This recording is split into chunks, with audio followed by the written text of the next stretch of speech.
Many people talk about the tendency to be angry, anger, and so on and so forth. Yeah, everybody will tell you it's bad, and so on, blah, blah, blah, blah, blah. Stress. But if you will see the damage that anger causes, is unbelievable.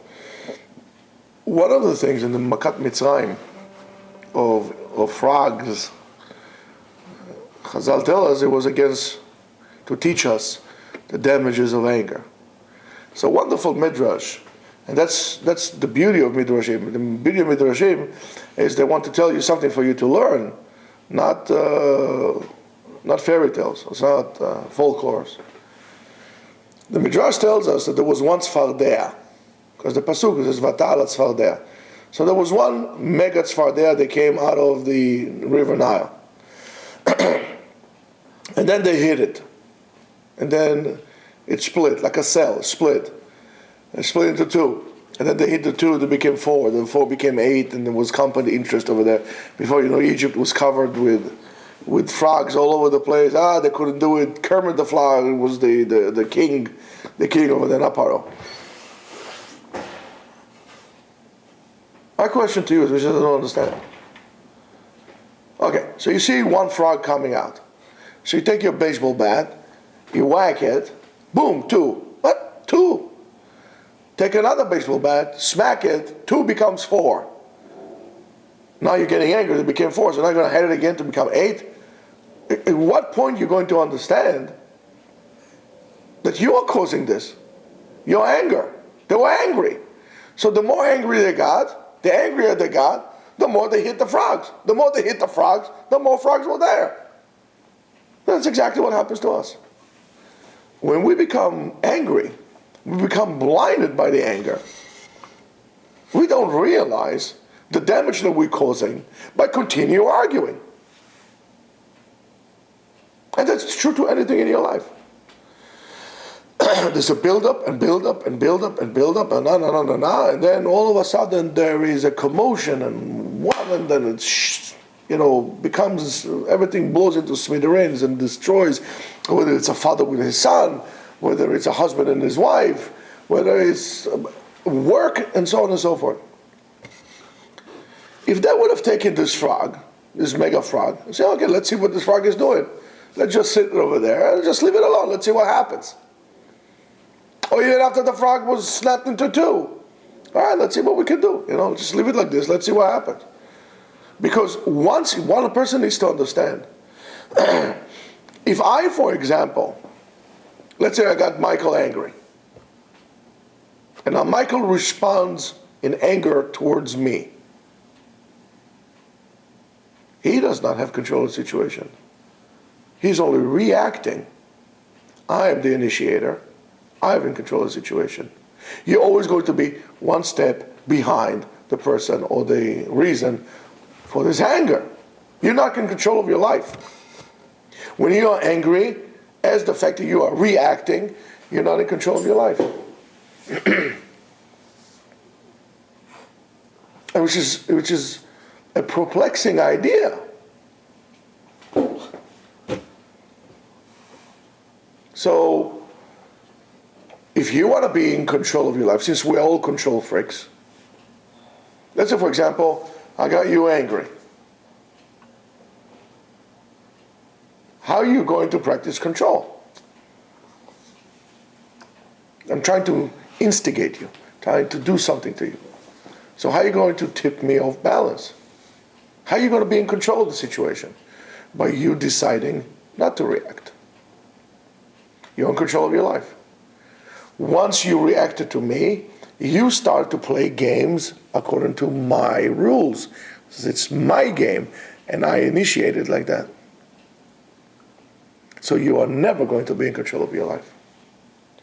And then the more you feel lack of control of your life, the angrier you get, the further in the mud you sink.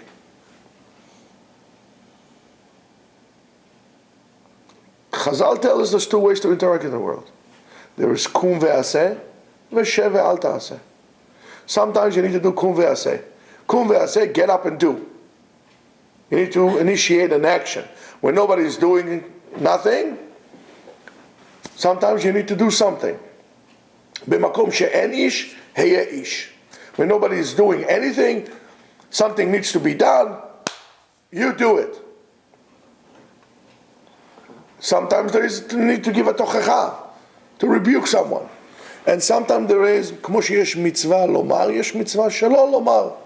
Chazal tells us, as much as you have a mitzvah, a chiyuv, an obligation to tell people what to do, sometimes you have an obligation not to say anything. For example, if I know that I'm going, let's say for example, I'm going to tell Sam, do this, that's what you need to do. You do that. And I know that he's not going to listen. I know he's not going to listen to me. And I'm going to give him a halachic ruling that he has to do so. And I know that he's not going to listen to me. So therefore what I'm doing, I'm stumbling him. Because now he's going to violate what I told him to do. However, until I don't know that, I need to tell him, listen, you should do it. And then he doesn't do it. Okay, so then from this point on, I know this guy is not willing to listen. When you're willing to listen, come and talk to me. So sometimes it's being active means being still. It's almost like a Zen thing. You are active by not doing anything. Because this is now your game. In martial arts, many times, it's this game.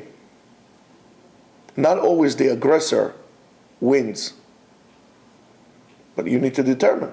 For example, if I am going to, let's say, attack you with a punch forward, I'm revealing my intents to you. So therefore, I could do one or two things. I could defend, or I could defend and attack. Or I could simply do something much better than that. Because if you are stronger than me, more powerful than me, and you coming to punch me with a fist at, let's say, 100 kilos per square inch, right? You're a big guy. Regardless of how good my technique, I'm not going to be able to ward you off because you are stronger than me. I mean, my muscles are only that big. But if I don't play that game, I don't play the game of blocking and punching and doing all. I'm not playing this game. I'm simply going to do what? I'm going to move to the side. I don't play this game to prove who's stronger.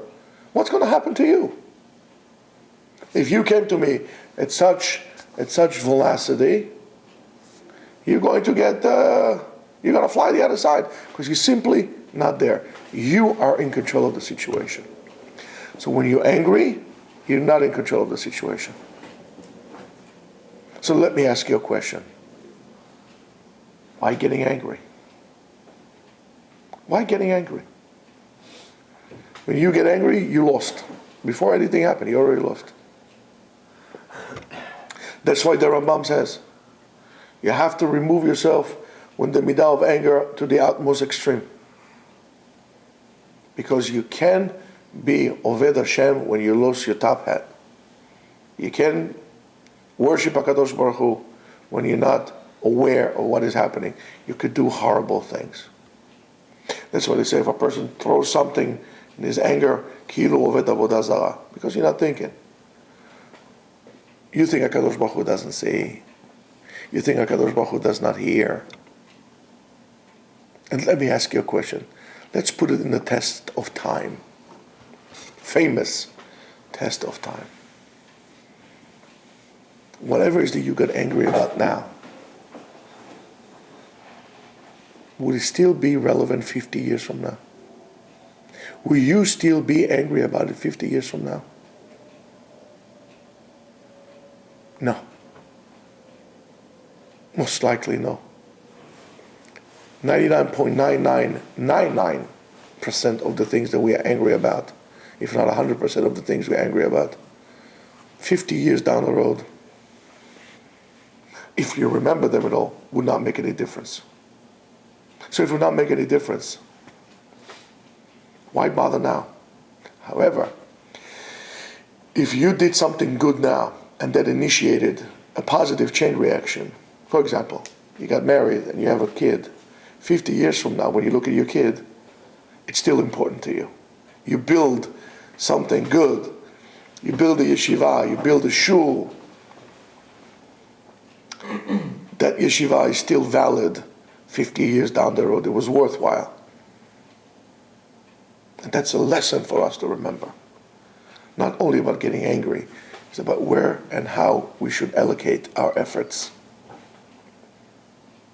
Do put your investment in something that is going to be worthwhile also 50 years from now. If not, don't. Shabbat, without a doubt, is a wonderful thing. So invest in your Shabbat. Invest in positiveness on Shabbat. And without a doubt, that will set a totally different trend in your life.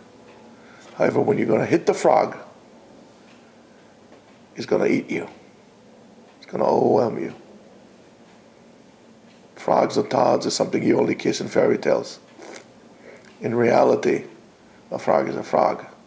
Anger is anger. And that's something you should stay away from. Shabbat Shalom.